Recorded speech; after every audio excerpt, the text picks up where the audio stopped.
Hi, everybody. I'm Michael Lane. I am guest hosting for the Unknown Quantity tonight. Thank you for being here with us today. It's going to be an interesting show. I will tell you, I'm guest hosting because our normal host, Tom Olson, is out with a very fine, everything's okay medical procedure. He's going to have a full recovery, no big deal. This was scheduled in advance. But he's not going to be on our show tonight, which is fine. So Tom normally opens this show usually with some pithy quote or some words of inspiration. I don't have that radio quality that he has, so I'm just gonna be me. So our show tonight, we've been talking with the Center for Space Commerce and Finance, which is the host, the sponsor of this show. And we've really kind of narrowed down what we're going to be doing in the coming months. So we're gonna keep with the twice a month format, but half the time we're going to be focusing on the people who, quote unquote, write the checks. Those would be the VCs, the angels, the government organizations that write the checks to help space companies commercialize. And then the other half of the month, the other half of the shows is really going to be about the people who get the checks. So partly that's going to be our micro grant winner. We're going to talk more about the micro grant winners in a moment. But then also it's going to be the funded companies, the companies that are sitting on, 5, 10, 50, 100, $500 million that have been funded that are really the foundation of this cislunar econosphere. So that's how the shows are going to kind of start to play out now. So you're going to want to pay attention to both of those things. The Center for Space Commerce and Finance that has been hosting business plan competitions and helping entrepreneurs get started in the space sector for about 15 years almost. They've been really a terrific host for this show. Tom and I are both on the board of directors, and we're really using the show as an outreach tool, right? To kind of tell our story and get people involved in the commercialization of space. And to do that, one of the things that we've done is we've given out about $400,000 to the space sector, right? In a form of prize competitions, business plan competitions. And we've been doing that for a long time. $50,000 checks, $2,500 checks, a lot of different sizes and times. But we've hosted a lot of business plan competitions, and we've seen some real results, real world, tangible results. Companies have gone on from our programs and have become publicly traded. Some of them have went to SPACs. Some of them have been able to grow to pretty large numbers. But they all have to start somewhere. So we've got a new program, and there's a QR code up in the corner, in the left-hand corner here. We're starting something new. This is only our third month doing it, called the Space Micro Grants. And that's just $1,000 to a brand new, probably not even incorporated, in some cases, not even incorporated business that has dreams and aspirations.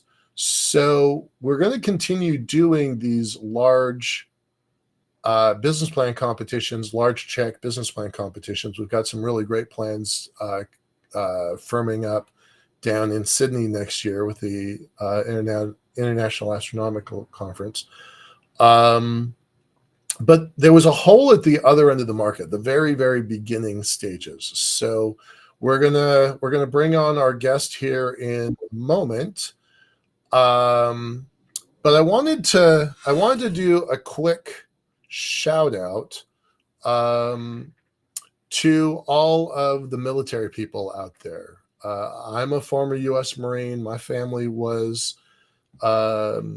My mom was in the Army. My dad was in the Army. Aunts, uncles, cousins, grandparents. They've all been in the various services: Navy, Air Force, Army. I'm only one of 2 Marines in the family, so that's kind of a big deal. But I wanted to do a quick shout out.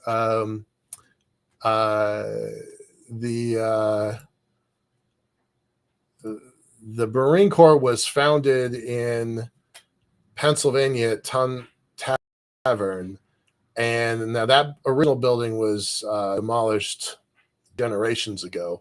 But there's going to be a new replica of the Ton Tower birthplace of the Marine Corps showing up in Philadelphia. It's only a couple hundred feet away from where they originally started. So shout out to all my Marine brothers and sisters, and then shout out to all military folks in general. And with that, I'm gonna bring on our guest, and we're gonna talk about the micro grant that his team recently won.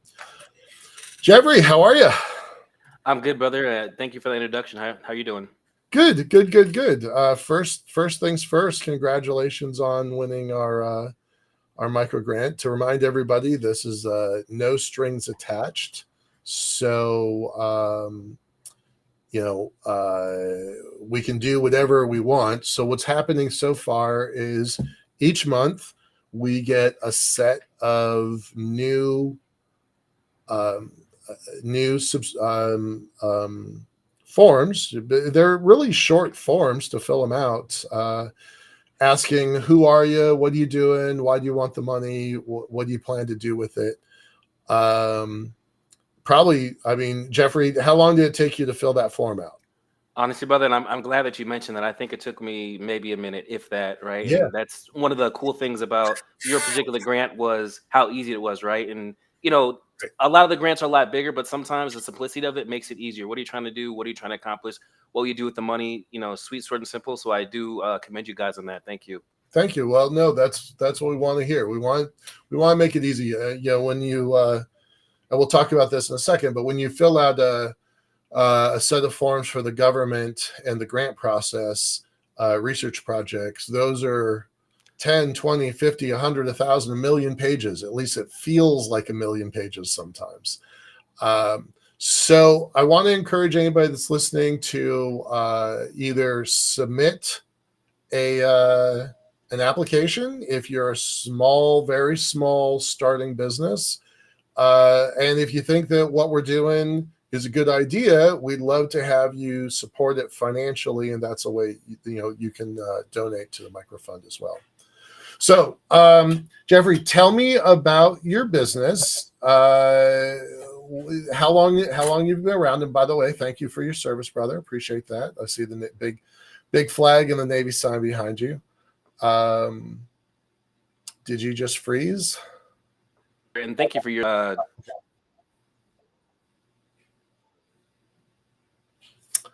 So Jeffrey's having some connectivity issues, so he's gonna come back. Let's see if we got him. I'm back. Sorry about that, guys. Yeah. No anyway, short and simple. Thank you for your support and your service as well, brother. But Problems Solved Aerospace is an aerospace company that solves nuanced problems within the aerospace and space industry when it comes to product development, right? So a lot of companies have an issue with novel ideas and it getting selected and get their companies funded. We're able to circumvent that process by utilizing technology transfer programs like the ones with NASA and integrate that technology into current problems that they're currently facing today. And so, instead of waiting 10 years building a product, like a rocket per se that they aren't going to use, it's a lot of capital and a lot of burn rate. Our success so far has really been in this last year. When I formulated the company, as a Navy veteran, I have a bunch of mentors that said, "Hey, you should get into government contracting." And I said, "What? The government? They wouldn't give me a contract." And they said, "You've done everything. You're 30 something years old. They're like, you need to do this." And so it initially started out as just IT support services, communication services, right? But I had a passion with space, and I said, you know what? I'll throw that in there, and then the rest will kind of just follow suit. And so again, the base of my company is government contracting, targeting the space industry when it comes to IT services. And then this last year, the space stuff just kind of took off. We submitted several proposals to NASA. One of them got selected earlier this year to move on to round 2. It didn't go to the final because it was too much money. I'm actually the company is under NDA with NASA for a new project. So it's just kind of been really a fun and exciting year. And just really excited to see where the company is going to go moving forward. After kind of this, again, space is the target, but I see the benefit of having a government contracting company to where I can bid on active contracts, today if I wanted to. Right on, right on. So it was really about initially about communications and comm services. Was that something that you learned in the Navy? So inadvertently, and I say that it's so funny when people are picking apart my resume. So I stood a watch that we had to guard a particular server, but I wasn't like the admin on the server. I kind of always had a hand for technology, and it's actually when I separated from the United States Navy that I hit the technology with the ground running. Amazon picked me up to launch some of their source centers in the Midwest. I'm originally from St. Louis, Missouri, and that's kind of where my technology and love for passion started, and solving problems, just doing it for companies. And I kind of that was a progression of my life and my career was working for these different companies, and whether a logistics or an IT kind of support role, and then solving the problems. And then it wasn't until 2022 when I was like, hey, and again sitting down with my mentors, hey, you could do this yourself. You could start bidding on IT contracts. And actually, just a funny story is I moved to Arizona in 2020, and I had this weird kind of just like when I got there, I said, I'm going to do something in space. And, I didn't know if that was going to be, I'm going to be an astronaut or, I'm going to fuel, whatever. I just said, hey, I'm going to do something in space, and just kind of, again, having that passion for technology and seeing where it interacts interjects with space was kind of, what I did for the 2 years before I launched the company is like, hey, actually, technology is what space works. There's actually a lot of synergy between the two, but also learning how to paint that picture and, to broader audiences such as, this one, NASA, and like the people that are, really looking to see what you can bring to the table. What do you want to do with the money? I'll tell you before we get into that. Internally, our board, we really puzzled about whether or not to do this grant program, right? It's kind of different from what we were traditionally well known for. And there was a question mark about, does it help? Does it make a difference? And we all thought back to everybody on our board has been a space entrepreneur, right? And so we all thought back to that time when we needed travel funds to go to a conference to meet a client, business cards, incorporation, that earliest stage where we don't have a customer, we don't have a client, and yet we still have this aspiration and these dreams, and we got to pull the money out of our checking accounts. So we did struggle with whether or not this was a worthwhile endeavor for the Center for Space Commerce and Finance. So I'm curious. I'm really curious. We're still learning how to do this well. What do you want to do with the money? And again, no strings attached. So nobody's gonna look for a report or anything from you later on. But we do hope that you'll stay in touch. What do you want to do? How did you hear about us? And then what made you decide to submit? And then finally, what do you want to do with it? Momentarily frozen. Spiel, but I think I found out. Nope, you're good. Oh. Testing. We got you. Yes, sorry about that, guys. Yeah, so essentially, I think I found out through a mutual connection, and I'll just go ahead and throw his name out. I think Michael Morgan, who's a retired Air Force colonel. I'm in his network. He's actually been like a semi mentor, maybe like not up on paper officially, but he's definitely been a lot of inspiration. And I think that he had sent me the link and said, "Hey, you should try out," because grant writing is hard. It takes a lot of energy and effort, and I'm a smart individual. I have some people that work under me, but I just need other resources, right? And Hmm. so what I plan to do with this money is use that for some proposal writing stuff that's actually coming up. I actually was invited for a step 2 proposal through Inspires. So we have Cool. a lot of proposals that are gaining traction, and this money will help us continue that traction. And you said something earlier, which is great, right? I don't have any customers yet, but I know that I will, given the traction that I've done without the support of customers, right? And I think that again, your organization should keep that in mind. Is look at the track record with the companies that don't make the money. Is in this last year, I mean, I'm involved in so many NASA projects, so I think that will be the number one thing. But also, I'm just like you. I'm a small guy. I understand that it's hard for smaller companies, to start up. So I plan to allocate some of that money and give it back. Right. I'm a firm believer in give more than you take. So I plan to donate some of the money to another space company, NavXCom, which is an upcoming company, right? And actually, the CEO was just in a terrible accident, right? And so I actually plan to donate some of the money to him, and then there's some other charitable organizations that I'd like to give some money to, because that's just I served, you served, man. That's just part of me, right? And I understand my place in this ecosystem, so it's I want to be able to pay it forward, as you'd say.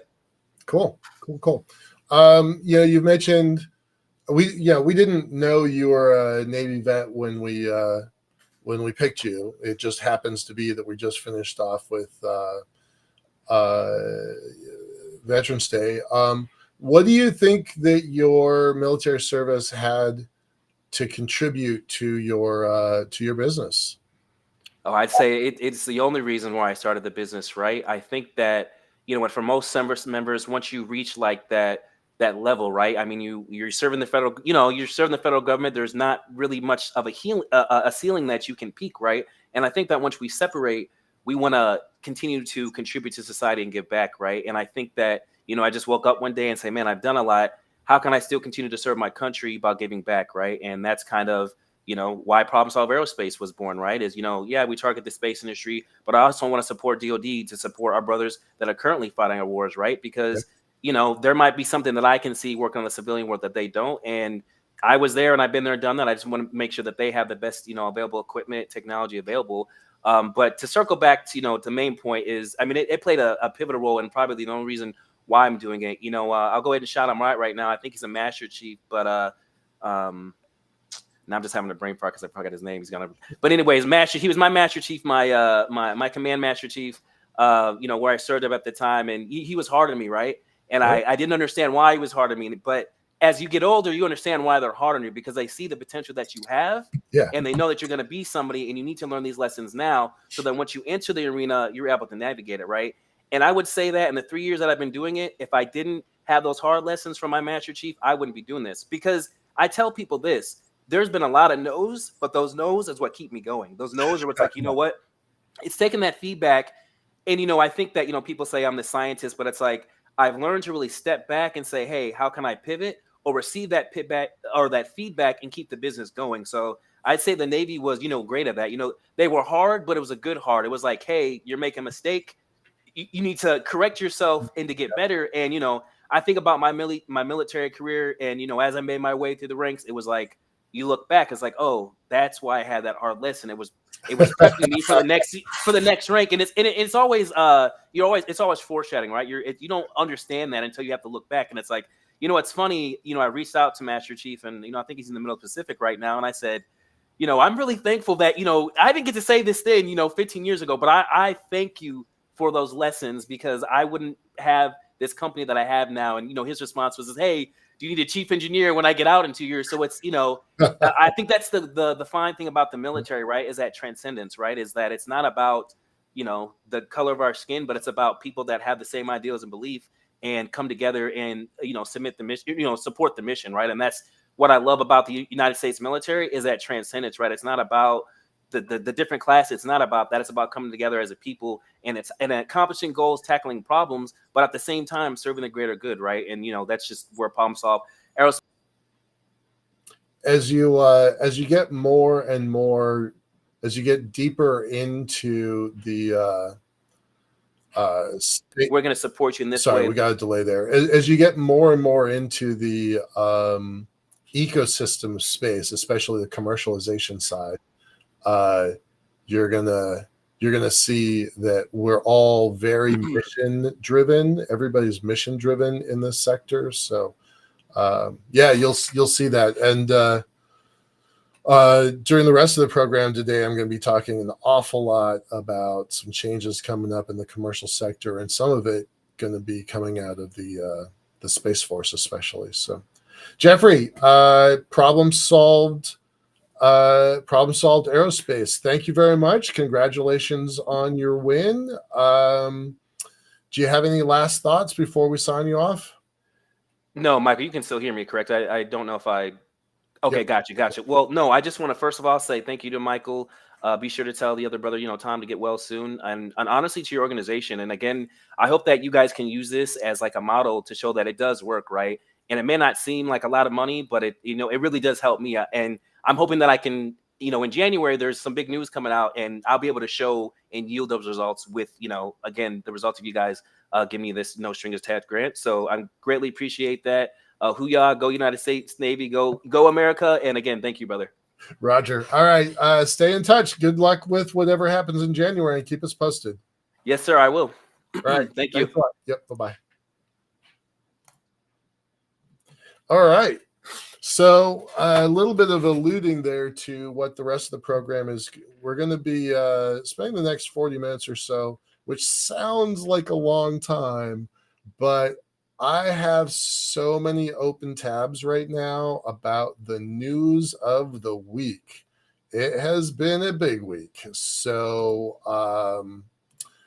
let's just try to jump into it. I've got some of this stuff is kind of pre-planned, but when you have a week as big as this last one, it's really hard to kind of pull out a theme. I was trying to figure out what that looked like, and the only thing I can really say is there's big changes coming. It's going to be bumpy along the way, but I really think there's some pretty cool stuff on the horizon. So for those folks that have been in the space sector, in my case, the commercial space sector, nearly 25 years. My first space company that long ago folded I started it on January 1st, 2001. That was on purpose. I paid extra so it would get that date. So the folks who have been in this industry for a long time can see that things are changing. And for the first couple of those decades, nothing happened. And all of a sudden, the last 5-7 years, it's really started to expand and explode. And that's a good thing. I think that's a good thing for the world.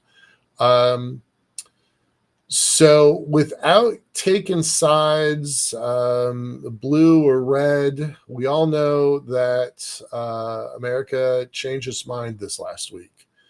And there are profound changes coming from that shift in administration, shift in policy, shift in focus. Before we dig into that, I want to stress that space has historically been purple. So this is a passing of the torch from blue to red, but space has always been purple, really, since the beginning. There's the folks that really push the military elements of it. GPS helps every citizen of the world. It's not just an American tool. Credit card transactions bounce off of satellites in the sky. Your Uber can't find you. Your Amazon package can't deliver to your house without space assets. I think everybody who listens to this show knows that already.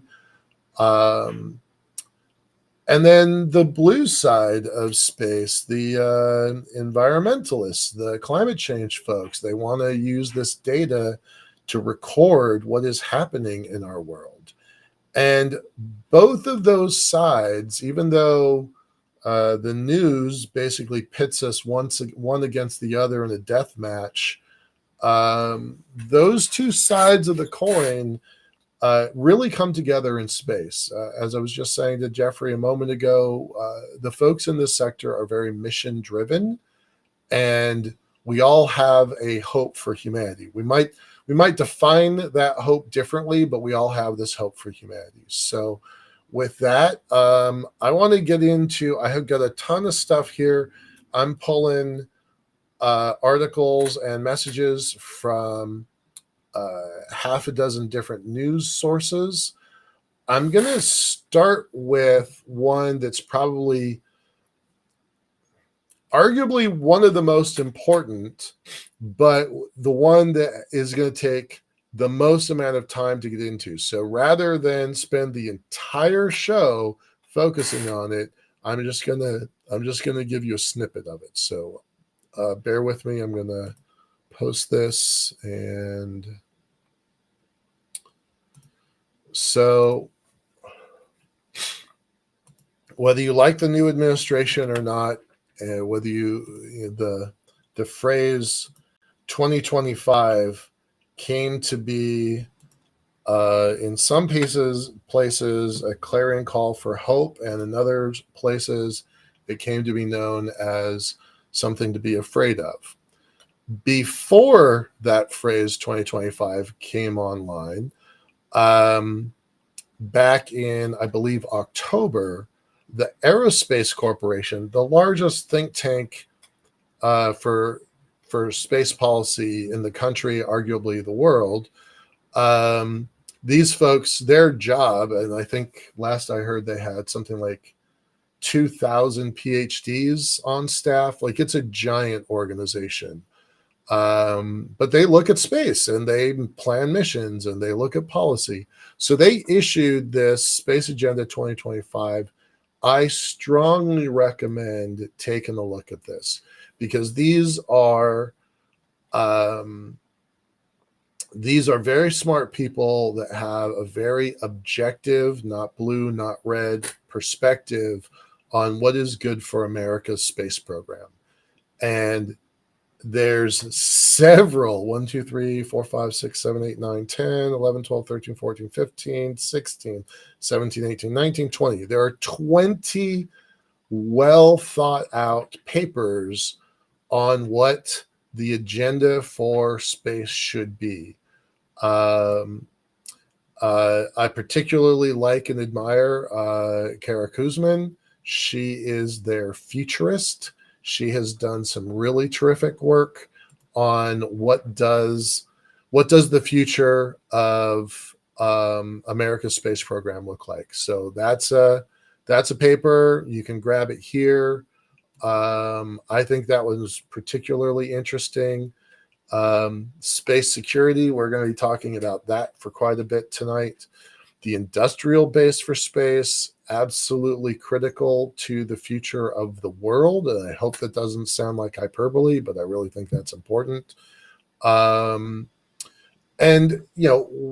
what is the commercial sector going to do in space? I have some thoughts and some insights about what that might look like. The budget of space is going to change in a dramatic way. We just learned today that the National Defense Authorization Act might get signed into law in early December. I'm a little tiny surprised by that, but maybe that's true. There are going to be big changes in that impact the commercial space sector. I don't think that Ukraine would have lasted 3 years with an invasive Russia were it not for assets in space. I think they would have been crushed pretty quickly under the boot heel of Putin. So how does that look in the near future? This really having an unblinking eye in the sky is the only reason Ukraine still maintains its autonomy. So I have high hopes for that. There's a lot of talk about if America takes on an America first perspective and leans into this isolationist philosophy, where does that leave the European Union and specifically European Space Agency? There are some folks that think that ESA may take a lead in space while we're contracting, and I think that's a really interesting lens to view the future in. I'm always a big fan of Brian Whedon. I know Karen Jones slightly, so these articles are particularly interesting. The space economy has really expanded. It's very close to 600 billion a year now, and for the most part, people don't know that it's out there. So it's crazy how I see it and how the rest of the world sees it. It's very differently. Angie Buckley is a professor of mine from International Space University. She was the dean of International Space University. Her insights are remarkable, especially given the focus on cislunar space and the moon. I think those are really interesting. And Audrey Allison is a classmate of mine from the ISU's MBA program. So you might notice a theme there. A lot of the Aerospace Corporation best thinkers are ISUers. One of my interns is there now. So yeah, I'm going to leave you at that. We could probably spend the rest of the entire hour on just these papers. I'm hoping that you will go and do your own homework and read some of these things because they are fascinating. Moving on, because we have a lot to cover. I'm going to close that tab out. So move on to the next thing.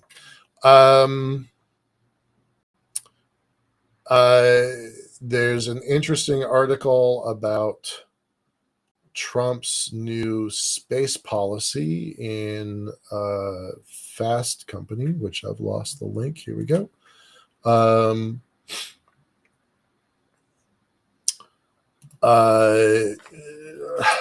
Lots of changes. This article is interestingly a couple days old, and Mike Garcia did not retain his position. George Whiteside's former Virgin Galactic CEO is going to Congress. Big shout out to George. I have known George and his wife Loretta for pretty close to 20 years. I really am big fans of them.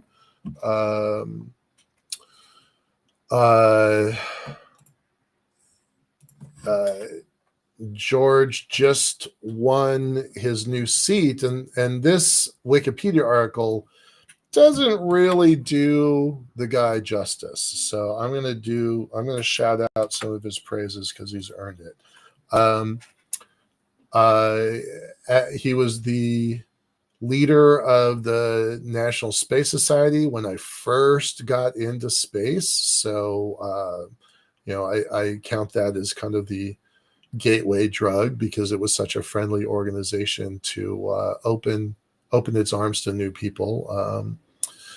He's a founder of Yuri's Night, which is one of my favorite events of the year. It's a world space party. We were just talking about how the world's going to change.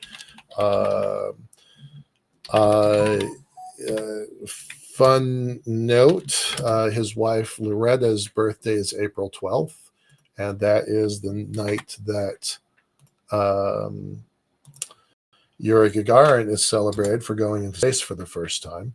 So they decided to throw her a party.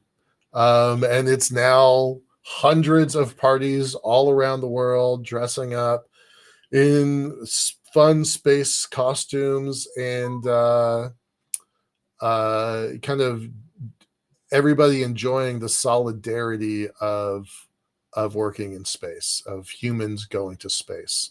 So that's a pretty big change. This article's talking about how things are likely to change, but it's a little too soon to know what those changes are going to be. Well, it's been a couple days since that article came out, so we are beginning to get some ideas about that. But there's the big changes, and then there's kind of the life goes on side of space, right? So in our show about a month ago, we talked about how Axiom Space was maybe a little bit in trouble because they were putting so much effort into their spacesuit that they weren't putting as much effort into the designs for their space station. I talked to a source a couple days ago. He assures me that is not the case, that Axiom is completely solvent and fine. But they showcased their spacesuit at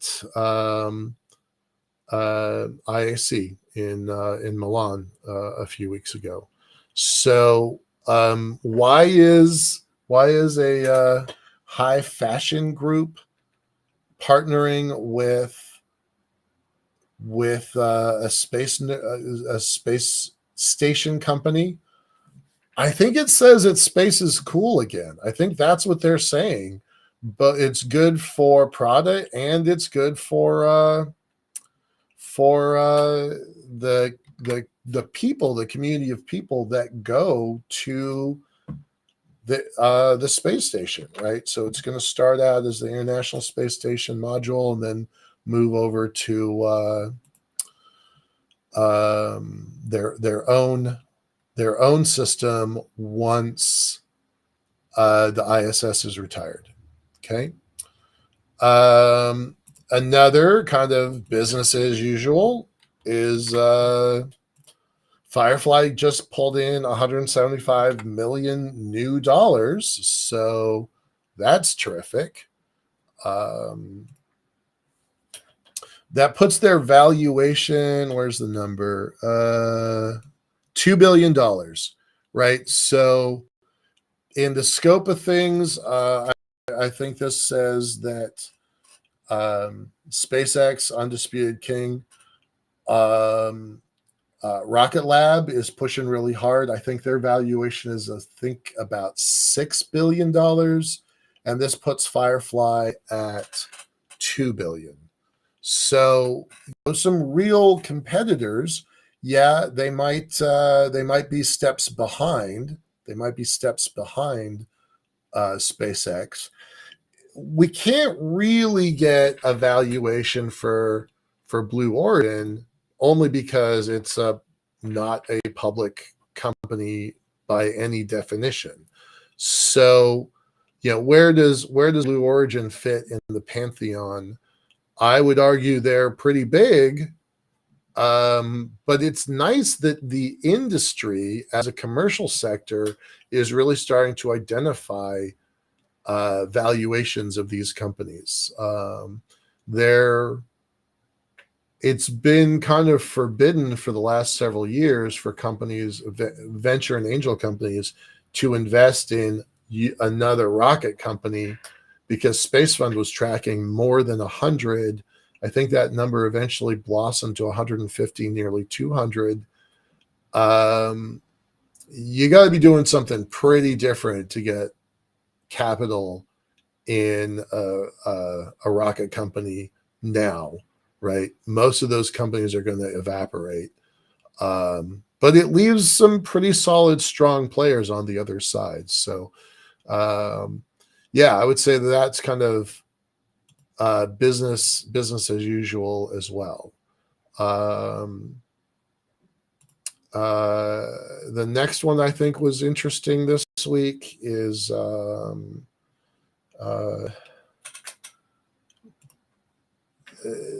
next one I think is interesting is right here. Satellite communications for lasercom. Lasercom is the future of space. You know, I love the spectrum arguments that we've had for generations, decades, about which communication band that we're using. And I don't know, this might be a little bit too deep in the weeds, but the reason satellites have to be spaced out, especially this is true at GEO, but it's also true at LEO. There's a wedge. If you can imagine the ball of the Earth, and then from the center of the Earth out, the world, LEO. I'm sorry, it's easier to understand under GEO. Geosynchronous orbit is slotted into about 2,000 slots. If you can imagine 2,000 slices of pie all the way around the Earth, extending out to geosynchronous orbit, 22,000 miles above Earth. Those slots were designed and decreed by the International Telecommunications Union as a way of keeping interference and crosstalk from one satellite to the other. And for a long time, those spectrum wars dictated who was able to do what in space. And then comes along lasercom, right? So what was happening was these radio systems were getting overwhelmed. There was too much of it. You know, these rules were put in place when there were 10 satellites in the sky. There's 10,000 satellites in the sky now. Spectrum saturation is a real problem, and it's one of the reasons why these satellites are getting, they started out as CubeSats, and now they're getting bigger and bigger and bigger and bigger. They're not going to be cubes anymore for some of these giant constellations. So the next step in the technology iterations of space is going to be laser communication. So I thought it was really interesting that Sony got into the game. There have been smaller, very small niche players in this sector, but I was really surprised that Sony's getting into the game, because that tells me, you know, when a global 100 company decides to do something, they think there's something to it, right? There's a market there, there's value there, there's some sort of demand signal that justifies a giant organization like that to get into a market like this. Either they have a crystal ball and it tells them that there's a fascinating future there, commercially and financially viable, or they want to use this as an R&D project and spin up a technology that they think has other applications. However Sony views the future is going to impact all of us. So this is brand new news as of just a few hours ago, and I think it's really big. I think there are important implications to it.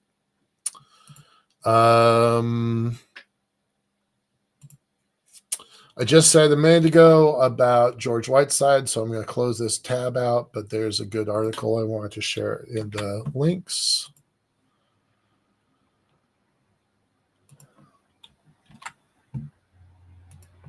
Hey Jonathan, I'm seeing you like these posts. I don't understand one of your comments about you didn't realize there was much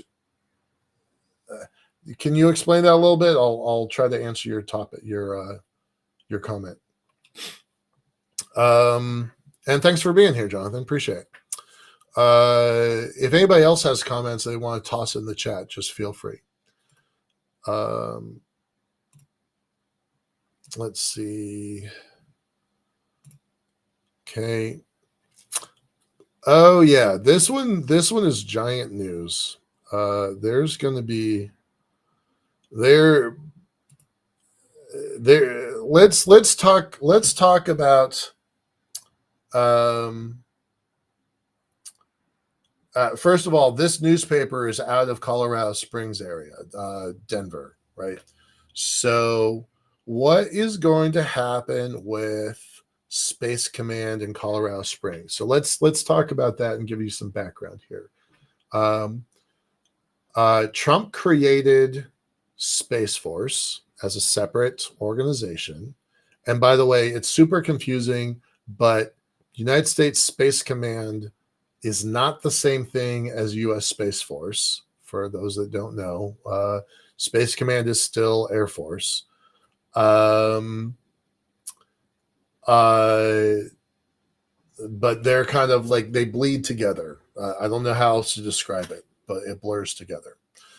But at the end, so Space Force just announced just had its 5-year anniversary. I think it's December 5th, so it's about to happen or something. It's really, really close. It's about to hit its 5-year anniversary.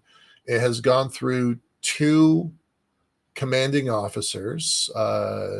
It's called Chief of Space Operations. It's a 4-star general. And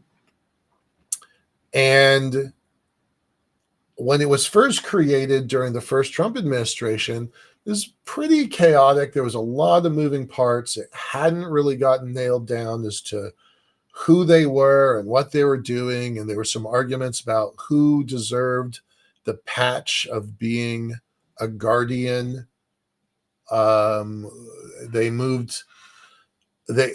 they only moved like 1,100 Air Force people from Air Force to Space Force, and then moved up to 3,000. And then they started looking at the Navy, the Marines, and the Army all have space assets. So how do they start incorporating that into the new force?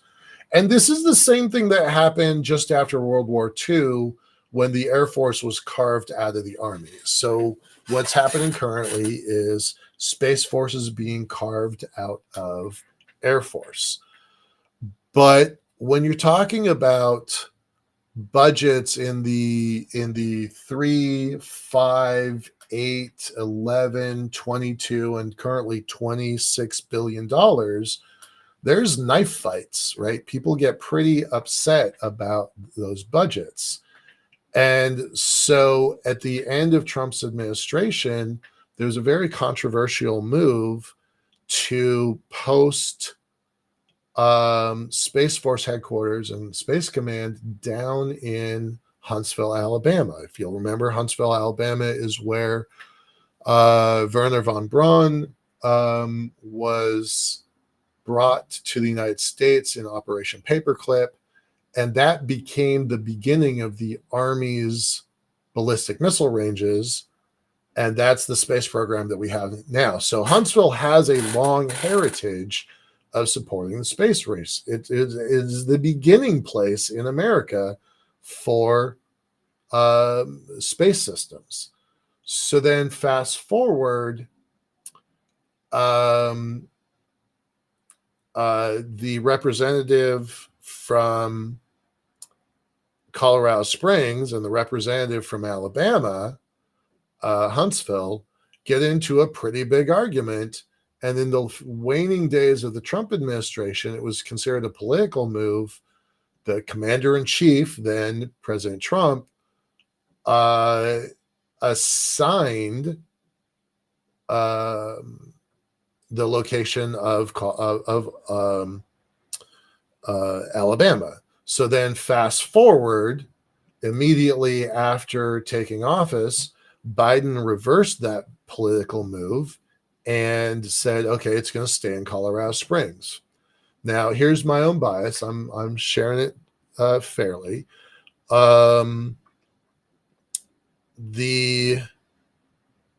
originally thought that it should stay in Colorado Springs because that's where a lot of the assets currently exist. I was convinced by a guardian, a mid-career retired. I'm not going to name him because I don't think he wants me to name him. But he convinced me to change my mind that as long as it stays in Colorado, it will be under the boot heel of the Department of the Air Force.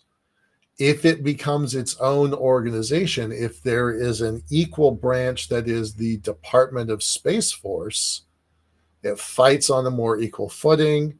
It fights for budgets. It fights for research and development and its own programs. As much as I love being in the Marine Corps, the Marines get the scraps when the Navy is done with them. And that's what's happening with Space Force. So I actually had my mind changed. I do think that maybe Alabama is a better place to put it. I'm a little surprised that I'm saying that, but I had my mind changed about 3 years ago, while it was still firmly going to be in Colorado Springs. So I do think that this is an important thing.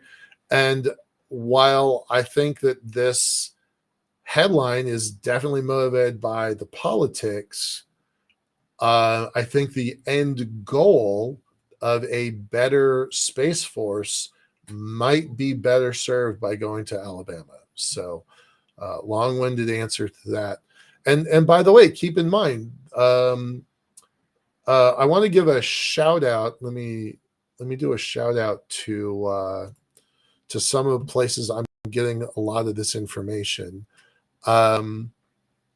There is a source called the Sadler Report. Let me see if I can. I don't have that link pulled up here.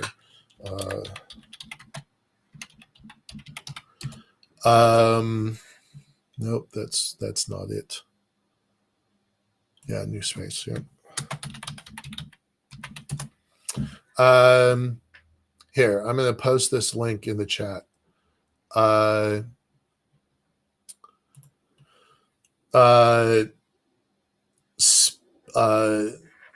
It used to be called New Space New Mexico. It's now called New Space Nexus down in New Mexico in Albuquerque.